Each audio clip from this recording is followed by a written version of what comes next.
Looks good. Hello, everyone. Hi, Maha. Uh, Hi, Joy. Hey, you can put on your video. We would be excited. Hello, Maha. Thank you so much for joining in. How are you doing? Everything's cool. We are in Ramadan, so I'm fasting while I'm Oh. watching you. It's okay. Yeah. I do have friends, Muslim friends. In fact, one of my best friend is a Muslim. Her name is Hadiza Marwa. She is an amazing woman and she's also, in the fasting period. So I could totally understand. But thank you so much for making out time to be here today. Thanks for the invitation. Hi, Joy. Good to see you. Hi, it's a pleasure. Hello, how are you doing? I'm doing wonderful. Thank you. And how are you? Very well, thank you. Very well, thank Yeah, you. too, but I'm Yeah. here. So I'm glad that you joined, regardless of the fact that you are at work. It's going to be an exciting one and it would be very pivotal to you. So I cannot wait for us to begin. We're gonna, stay a Yeah. little while we just greet everyone. And then around 3:05 p.m., we will start the meeting. Our speaker is here. She's a fantastic woman. I've had the time to speak to her, and I think that we will benefit a whole lot. So I'm just gonna go ahead and say hi to Odion. Hi, Odion. Yes. Hello. Hi. Hi, how are you doing? Thank you so much for joining in. Thank you. I'm happy to be here. Thank you. Oh, that's amazing. I want to see your face, please, by all means. I don't care if you're not camera ready. I want to see your face. Hey, Adion, are you still there? Please put on your. Yes, Oh, I'm here. great, great, Hello. great, Hi. great. So you do have it looks like you have the what's it called? I have it too, A but I just chipped can't. tooth. Beautiful. We're in this Yes. together.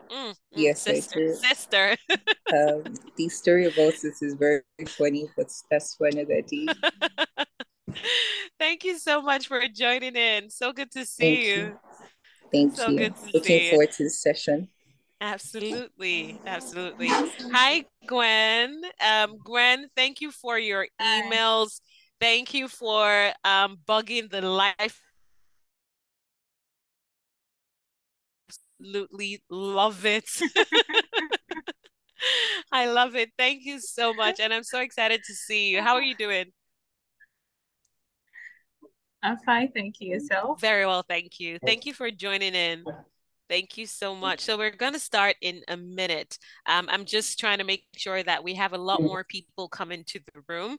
And again, our expert is in the room. She's in the building. So excited to have her begin. But before then, I did promise to Dr. Margaret that we're going to be having the other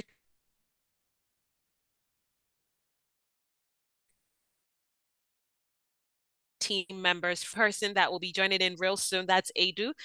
The three of them are going to be joining in real soon. I'm so excited to have them. So Dr. Margaret will be able to see all of the team members, all the women at Wentors that are doing this. But before then, probably when we're close to, yes, Adu just joined in. So yes, Doctor, I did keep to my promise. She's here. They're here, and I'm so excited. So Dr. Margaret, if you're there, please show us your lovely face. Let us see you. And you do have the floor. You can go ahead and share your screen. But before then, I will love to introduce to us who is this amazing woman? Who is this doctor? Dr. Margaret is an educator, a research consultant and mental health specialist, an amazing woman. She holds a master's degree in counseling psychology and a doctorate in educational research and evaluation. She believes in preventive approach to mental health and the Ubuntu philosophy. I am because we are. That's the philosophy she holds dear to her heart. For the last 10 years, She has volunteered in many forums. So she has volunteered in many forums, and this will be from, she has volunteered in many forums to educate the public on mental health. One of the things I love about this woman is because she's doing this for the very first time, has never, was never aware about the company or the community called Wentors. But in July 2020, she founded the Mental Health Championship Program and generated a unique curriculum to empower the trained champions with relevant knowledge and skills to promote own mental health and social wellness. She has authored a book called The Mental Health Champion. Dr. Margaret, thank you so much. I love you from the bottomest part of my heart, and I will give you the floor. Thank you for showing up. Yeah, thank you. Thank you so much. Thank you, everyone. Maybe I'll just begin and then we can have time to interact. I know I can speak a lot because I'm passionate about what we are speaking about today. And so I would like you to write your questions or your comments down. So by the time we are done, then we can have a conversation. And so let us begin. First of all, I want to acknowledge that I was told to speak about to entrepreneurs, and the fact that we are here, I salute you, because to become an entrepreneur is usually one of those things that you just do it, even though you've never been there. You go ahead and say, I wanna do it and see what happens. So I acknowledge every one of you. And one of the things I like to say is that it's better to try and fail than to never to try. So it is important that you tried, and I'm excited to speak to you. Before I start saying anything, I usually say it's important whenever somebody speaks to you and they say they are experts, it's very important for you to know where they are coming from. Because at the end of the day, nowadays we have people teaching things that don't exist, and you end up getting confused because you think you are speaking to an expert. So she has introduced me, and so I would like to add that I'm a mental health advocate and trainer, and I'm a senior consultant at Esteem Counseling and Consultancy. So I do individual group counseling, seminars, all those kind of things. And I founded the Mental Health Champion Initiative Kenya, and I have actually trained some Nigerians who just joined because we do it online. We have several people from there. Even right now, we have somebody from Nigeria in our current cohort, and I'm excited to interact, know each other, and to understand where we are coming from and our different cultures. So one of the questions I would like to ask, apart from being an entrepreneur, you are a human being. So maybe I could get one or two people to say what matters most in life. Now, forget about being an entrepreneur. Look at yourself in a holistic manner as a person, as a lady, as an entrepreneur, as whatever else you are. What matters most in life? I would like to hear from you.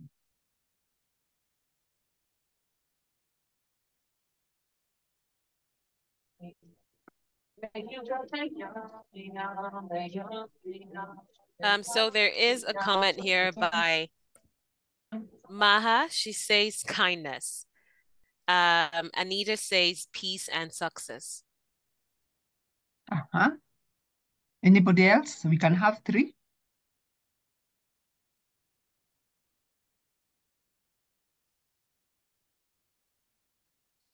Anyone else would like to share what matters to them? Hey, Joy. Hi, Noni. Hi, how are you? Hi. Okay. So we do have one more comment. So Nancy says happiness and contentment. So basically, when we are trying or we want to become entrepreneurs, there is that thing or that situation we are looking for. And that is the one that drives you to either starting a business, taking a particular course, or doing whatever it is that you have chosen to do in life. So it's important for us to know, besides being an entrepreneur, it is important to remember there is that thing that drove you to become that. And every time you are going about your business, it's always good to just refer because whatever drove you there, you refer so that you can be able to know, am I doing good? Am I getting what I want? So maybe I give a few like options. For example, is it success that you are looking for? Even when you want to become an entrepreneur, is it wealth? Is it longevity? Is it health? Or whatever it is that you feel like you desire in life, I would like you to bring it to the forefront so that all your activities are geared towards trying to become that, which it is that you want to become.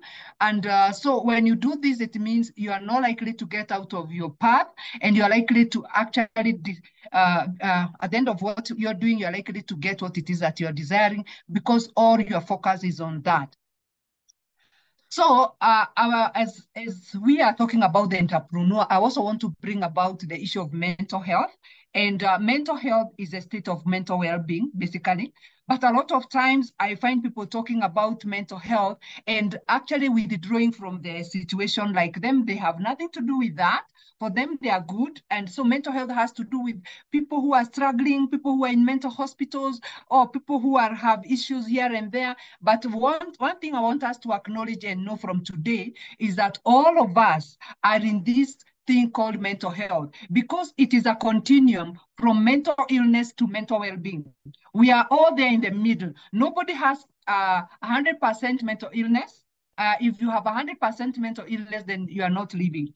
Then nobody has perfect mental well-being. So we are all in the middle. And sometimes you're doing better, other times you're not doing good. So there are sometimes you wake up in the morning and you feel like you don't want to wake up, and yet you are supposed to wake up. That is a struggle. And so that is a mental struggle you are going through, even though it may not be based on maybe stress or any other thing or business failure. But I would like us to acknowledge that we are all in this thing called mental health, and we are sometimes doing very well, and sometimes we are not doing very well. So we cannot say that mental health is a name for people who are in a particular category or in a particular hospital. So let us embrace that whenever you feel sad, that is a struggle in your mind. Whenever you feel angry, that is a struggle in your mind. Whenever you feel happy, that is a win in your mind. Whenever you feel excited, you feel like being kind, those are some of the words that have come out, that is a win in your mind. So let us look for more wins and try to deal with our struggles so that we can increase the state of mental well-being. So I want us to acknowledge now, nobody is 100% well, nobody is 100% ill. We are all in the middle. And now it's a matter of becoming aware of this. So every morning, during the day, every evening, acknowledge your status and ask yourself, what can I do to put myself in a good state? Because again, you cannot claim to put other people in a good space where you have never been. So it begins with you, and that is what we are going to learn about today. When we talk about mental health, me, I look at it like something to be conquered, because nobody, even when it comes even to physical health, we are all in a state of becoming. So sometimes you wake up, we're feeling a bit this way. And so during the day, you are just trying to go back to the way you like to feel. So even in the mental space, it is a matter of conquering, and it's a matter of also making effort so that you can be in the space you want to be. And one of the things I like to acknowledge is, as much as you want to be in a good space, if you're surrounded by people who are in a bad space, trust me, they are likely to pull you back. So whenever we talk about conquering mental space, we are talking about you. You have a duty to take care of yourself so that you can be in the space you desire. And you have a duty to take care of others so that you can also pull them up in the state where you desire. That way, your environment becomes a therapeutic or a good environment for you to be in a good mental space. So I want you to remember that. You put yourself in a good space, then that is the only time you can be able to pull people into that good space so that you can all be in a good space. So one thing I want us again to remember, that entrepreneurs are also human. They are also human. They also struggle. They also get sick. They also get broke. They also feel sad. They also feel excited. They also want to party. They also want to rest. So all these things. So what can we do as an entrepreneur so that we can look after ourselves so well that at the end of the day, you have done enough to ensure that you're in a good space. I know we like, especially women, we are very good at taking care of our bodies. We are very good at making sure we look beautiful. We are very good at making sure that we improve the spaces where we feel we don't look the way we want to look. We are good at that. But are we good at taking care of our mental space? That is one question I would like you to ask yourself. Because again, your mental space dictates whether you even appreciate the way your body looks. So it's important for us to remember that. And so when I look at a woman, especially between 25 and 60 years old, which is mainly probably where we lie, if there is anyone below 25, we still acknowledge you and you're also welcome. And anybody above 60, you're still welcome and you're still a woman. And we are all in this together. We want to become 60 and above because it means if you are 60, you have been blessed with a lot of days. So what are the possible scenarios we find ourselves in? You are also a wife, apart from being an entrepreneur. So being a wife comes with its own requirements and its own challenges and its own situations. You may be a mother of one or many children. Again, that is another situation that comes with its own requirements and its own scenarios. You are a member of a social circle, whether it is a family, whether it is maybe where you are working or anything, any other thing. So you have people surrounding you. You are also an employer. In this particular situation, you are an employer. And of course, even sometimes we are also working for other people. We could call ourselves employee. The other is that you could be by choice or not, but that comes with its own challenges. So the other thing is you're balancing work and parenting. Maybe you're struggling with self-care image. And that's like what we see when you look at it. And that's a struggle that can actually come in the way of you succeeding in a lot of things. Because if it takes away your confidence, then when you are asserting or you are talking about your business and you're trying to convince people to do ABCD, people can already see that you have a struggle. Maybe you don't like your body and people can notice that. So if there is a struggle there, then we need to deal with it. You are also making effort to stand out. Even as women, we like to stand out. You want to be, like to have done better. And that sometimes we stand out in many ways. Sometimes you have to study harder and you go higher so that you can stand out. Sometimes you've got to invest more so that you can stand out. Sometimes you've got to do A, B, C, D. All those things that we do, we are trying to stand out. So there is effort needed there. Maybe we are also dealing with some hidden personal struggles. These could be struggles to do with family. These could be struggles to do with maybe things that we have done and probably other people don't know and we are struggling with that. So it's good to acknowledge that besides being this entrepreneur, besides this person we see smiling, there is a whole of thing going on. And that is why it's important to acknowledge that. When we don't acknowledge that, we try to cover it.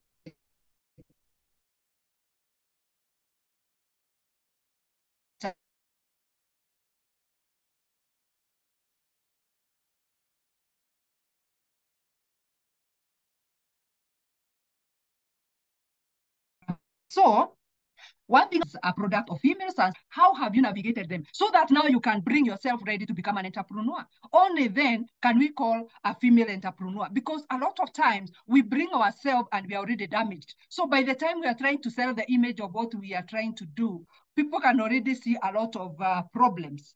And that sometimes when we do that, we are not good to our employees. We are not good to our customers. We are not good to even our own. Let's say you have children. Let's say you have a family. Because you have not navigated being female in a successful manner, so that by the time you bring the entrepreneur bit, then you struggle from the word go. So even the business does not have many chances of success. Because already there is a struggle that you are not able to acknowledge and work on. So I'm going to discuss 3 things that no matter who you are, matter in life. And of course, some of you have mentioned them. So we are going to talk about them, and then we are going to tie them together, and then we are going to see what we can do as individuals in terms of self-care. And then we can be able to see what about when we bring up we bring about the entrepreneurial bit, then we can be able to wrap it up. So one of the things that are important and good to acknowledge is happiness. A lot of things we do are actually geared towards being happy. For example, when we were talking with Dorothy before the meeting, I just showed her that I have a glass of juice that I'm taking. Why? It is because I love that juice and I want it to be here, even though I may not be sipping it every second. I can see and it's telling me, you know what, if you feel thirsty, here I am waiting for you. So I'm looking for happiness as much as I'm looking for nutrition, nourishment. Why didn't I bring watermelon? Why didn't I bring mango? It's because there's something about this. So it's good to look at yourself and ask yourself, what motivates me in what I do? For example, what motivated you to do that particular business? Whatever it is that you do every day, what motivated you to buy that dress you are wearing? You must have seen it among other dresses and you said, wow, I like this one. It's because it makes you happy. So the choices we make in life are geared towards making us happy. But the question is, do they succeed? Are we happy? Or are you happy with that dress for one moment and the next moment you don't like it? It is good to ask yourself, because at the end of the day, life minus happiness, it's a big struggle that is a lot of times not worthwhile. Because a mother, I want to look at the situation of a mother. A mother minus happiness means is a role model to children on how not to be happy. Because children learn from mothers how to be happy, tolerant, how to resolve problems, how to be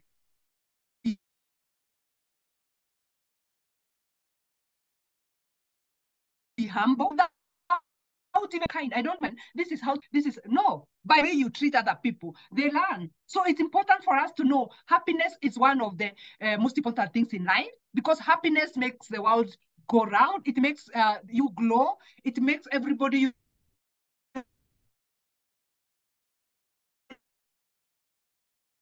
you know, if your buying is noticed or it's taking away your gain, even that business does not, it's not, even if it's bringing how much it is enough if it's not giving you happiness, because the money is supposed to give you happiness at the end of the day. So happiness is key, and it is important for us to remember that we need to be happy for success.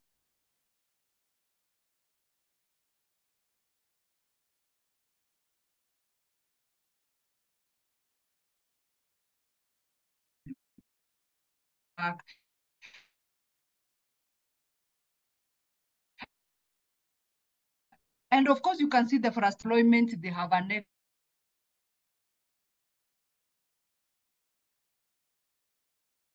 called open. Those people are not in a happy because they recognize what it is that you're trying to accomplish, because it would be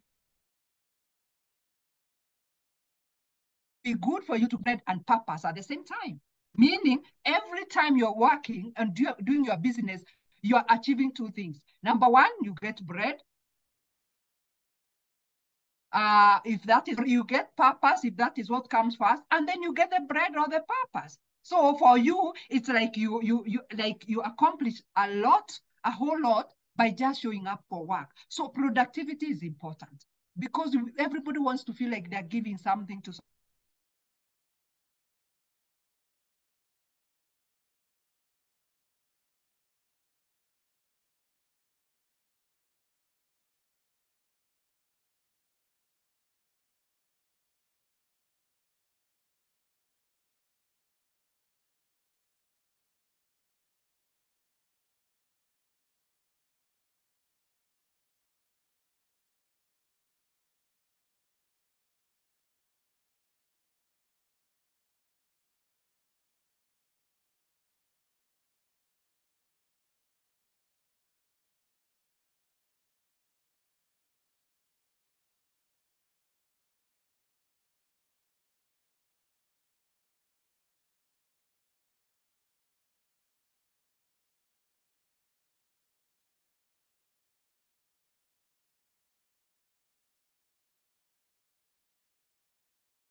to make people feel good. So we can change from a bad place to a good place, and we can also change from a good place to a bad place. Because sometimes we get empowered and we feel like we deserve, and we feel like we want to be proud, and we feel like other people are either lazy, they are either unfortunate, and we have nothing to do with them. So it's important for us to remember, legacy, you don't have to prepare for it. You are already living it. You already have it. So it's up to you to acknowledge, what kind of legacy am I giving? Do I need to do better? Do I need to change? So that is important. That's the thing in life. So how do we marry this together? We want to marry happiness, productivity, and legacy. You can see, as entrepreneurs, how can we be able to accomplish more than just business? Number one, it's important to remember, when you're an entrepreneur, you want to be productive. Maybe you want to offer a service, or you want to offer some goods. So if one of the things, it's good to ask yourself, so in this business that I've started, what is happiness like for me? Is happiness money in the bank? Is happiness things are running every day? You need to define it, because when it comes, you need to acknowledge it, because a lot of times we have not defined it, and so we complain from January to December. So you need to define it. And when you are being productive, happiness needs to come when you have achieved a goal that you had set. You need to celebrate every little thing. For example, you say, I've begun a business and I'm selling maybe dresses. So the day I get my first customer come and purchase a dress, that for me is something that I'm looking forward to. So the moment that happens, why not celebrate and even create time to just jump around and, like, yeah, we have our first customer. But do we do that? We are always sulking and saying we are not making headway and everything. So we need to define happiness, and we need to acknowledge it when it shows up. So productivity can bring happiness. What about a legacy? When happiness comes through, and we have fulfilled a purpose through productivity, then we are already leaving a legacy by the way we treat other people, by the way we run our businesses, by the way we use the resources we get from the business. Some people will say, you know what? For me, I want to give back by, when I get some money, I'm going to give 1% to that children's home, or to that old people's home, or to that family that is struggling over there. Or you can even decide, I am going to be doing this when I see a customer come in and I can see they really are struggling. Maybe I can just give up one bob and add to so that they can be able to purchase something. It depends on you. So it's important for you to remember, productivity is an opportunity to earn a living. Productivity is also an opportunity to fulfill a purpose. So happiness comes when you're able to get what it is you need to earn a living. And if it doesn't come, then there's somewhere you are not doing right. Because when you set a goal and achieve it, you need to celebrate that success. When it's to fulfill a purpose, then it means you're leaving a legacy by that purpose you're fulfilling. So for me, when it comes to productivity, it can give you happiness and also help you leave a legacy. So those three things can be achieved by your business, because you can become very sensitive to the kind of services you're offering, the kind of products you're selling, so that you know, where can I slot in my purpose, so that I don't have to work to get the money and then work to try and create a purpose. Because at 60 years old, you will want to ask yourself, okay, now I have a big bank account. So what can I say I've done to the world? You do not want to wait then. You want to be doing those little funny things even when you are young. So by the time you're 60, you have already a legacy that has been growing. You have already planted your legacy, mapema. So I'm sorry for using that word, because it's a Kenyan word saying early. So when you plant something early, let's say it's a mango tree, you plant it early, like right now, by the time you're 60, you have already started harvesting mangoes. A lot of us are waiting to plant the mango tree when we are 60, and we are waiting to eat the fruit. A lot of times we leave other people eating the fruits, because we may not have so many years to be able to wait for it to mature and also begin giving fruits. So for you to be able to feel and to be able to appreciate what you have done, it's good to begin early. Little seeds, whatever you have, you don't even have to use money. You can just be kind. If you're a kind person, your legacy is already doing good. A lot of times we think, oh, I am not rich enough to create a legacy. No, by the things you do, you're already creating a legacy. So one of the things I want us to acknowledge is that whether we like it or not, we are growing. And we started from somewhere. We started from that little one there. Tied, you are helpless. Actually, imagine today you are tied like that one, number one. If somebody ties you like that, how would you feel? I know you would feel like you're in prison, you're in jail, and you would start wondering, now, I think I'm gonna die the next time. So basically, when you are being tied like that, is because you are that helpless. But with the time you grew, you started now even becoming curious, and we grew, we got an education. You get an education towards what you want to do and the area where you want to serve in life. And you are bold enough now you want to become an entrepreneur. You want a business to be associated with you as a starter. So for me, that is a good growth, and that is good use of the background that you have and the education you have. But one of the things we forget is that whether we become what we want, we are still growing. And there is no time you're going to freeze yourself and say, now, this is a time to enjoy the fruits of my business. No, you are still growing. So it's important for you to know, for how long will I want to run this business so that it doesn't stress me for the rest of my life and maybe take me to an early grave, because maybe my job is so stressful. This job I started is so stressful that there is no way you can continue running it unless you're stressed. Maybe because of the employees, maybe because of the nature of business, maybe because of A, B, C, D. So it's important for you to say, have a timeline and say, I'm going to run this business for 10 years. After 10 years, I can hand it over to somebody so that I can also take a break. But do we ever think that way? We want to hold on to it until it takes us to an early grave. So if it's stressful, then we need to plan an entry and exit plan. And that is why when you do that, you can say, whatever happens by then, I will be comfortable with what I will have. I will be comfortable using less, but I want to have more time to just appreciate me and also be available for the people that I've been trying to invest for. Because many people will tell you, I'm investing, I'm working so hard for my children. So what about you? So a lot of times that's a question I ask. So what about you? What happens to you?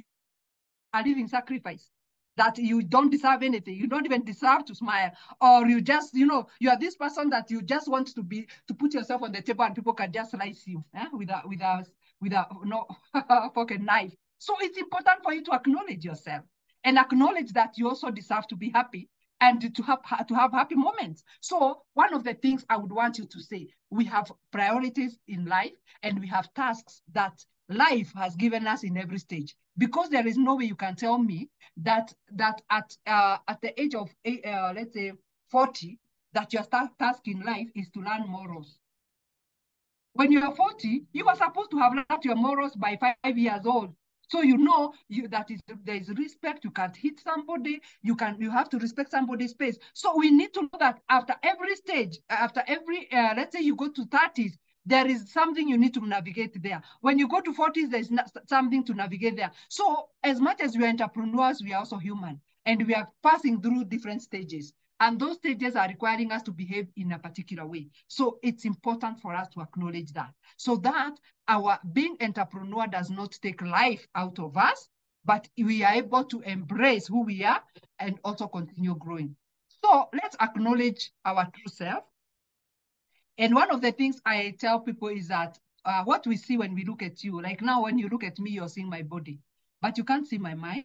Maybe you can now acknowledge a bit of who I am because of what I'm saying. Neither can you see my soul. But that does not mean that because you cannot see them, they are not part of me. My mind is really part of me, especially when I'm speaking to you, because I'm able to relate with you. I'm thinking, and I'm talking to entrepreneurs, and for them to be in a good mental space, they need A, B, C, D. So I am using my mind. When it comes to the soul, this is what grounds you in terms of beliefs. We believe what we believe. Why do you believe you're created? Where do you believe you came from? And what do you believe suffering is about? And where do you believe people go when they leave this world? Those beliefs are part of us, and they're the ones that inform the decisions we make. For example, our sister Maha talked to us about fasting just before we began. And for me, yes, Why would you deny yourself food unless you believe? So we believe. So that is why we fast, because it has a purpose in us. And so proudly, you do what you believe in. So proudly, you act as per your belief. So for me, I feel like it's important to acknowledge we are spiritual beings. We have a soul. We have a mind as much as people cannot see it, but people can see our body. And that is why generally people smile. People smile because they want to give an image of everything is not always fine. And from here, I would like us to acknowledge as Wentors, as members of Wentors, it is okay not to be okay. So if somebody calls you and tell you, how are you? You don't have to say fine. You can tell them, I have a struggle. And only right to say, I am fine. So nobody will ever help you because you are fine. You're smiling. So people are like, you're good. So when you have a struggle, when you feel you're not okay, it is okay to say you are not good. You need help. And so let's go to the body. The body is what everybody sees. And it's important for you to know your body. And when I say know your body, look at yourself good in the mirror. Acknowledge what you see. So that if somebody tells you you have a big nose, that is something you already know. So you are telling them, yeah, by the way, that is something I do have. And I think I'm proud of it because I breathe in and out in a very simple way. So if that person was telling you that so that you can feel bad, you've already taken away their power. So it's important for us to know ourselves in and out so that we can acknowledge who we are. We can accept who we are so that we stop running away from ourselves. We run away and yet we follow ourselves. You are running away from your nose and your nose is in front of you. So there is no way that nose is going to be left behind. So it's important for us to, when you know yourself, you accept. When you accept, then you improve what you can improve, but what you can't improve, you are like comfortable with it. Again, when you know your body, you pursue health. You know what it is that is good for you nutritionally. You know that exercise is good for you, so you exercise. And all the other things that physicians tell us to do. So you pursue health. Then when you know yourself, you advocate for yourself. You speak on your own behalf. You don't have to keep quiet when people are just bashing you right, left, and center. You say, you know what? Don't forget I'm here. I probably use a wheelchair, and we don't have a place where I can use my wheelchair without being lifted. So we need to give me some dignity. So we advocate for ourselves. So let's not forget that advocating for yourself is not being political. It's just being honest. You just say in a polite way that I am struggling here. So it is okay to speak for yourself. It is okay to defend yourself. For example, let's say somebody keeps telling you for example, somebody tells me, Margaret, you have a big nose. The first time I'll make a joke of it, yeah, I have a big nose, and even my mother has a big nose, and my siblings have a big noses, and I think they are good. So the next time you tell me you have a big nose, I'll be like, okay, so this big nose thing, is it meant to make me happy, or is it meant to put me in a bad place? So for me, what I'll do, I'll look at you and ask you, okay, yeah, the other time you told me that. So do you want me to be happy or do you want me to be sad by that nose? So the person will tell me, I didn't mean that. Okay, I am not also angry, but you see, you're trying to make them aware of what they do. Maybe they are doing it without knowing, but probably it's because they see you smile so hard, they want to put the smile down. So we need to acknowledge things that people are doing to us, so that we don't give them permission to harm us and to hurt us. We defend ourselves. My nose is big, yes, but it's not a subject that we should be discussing every other time we meet. There are other better things that we can do. Then the other thing, which is the most important thing, is that love yourself. If you don't love yourself, trust me, nobody will ever love you. And this is a fight I have with the ladies. You meet a man, you marry him, and then you treat yourself like trash and you expect him to love the trash. They are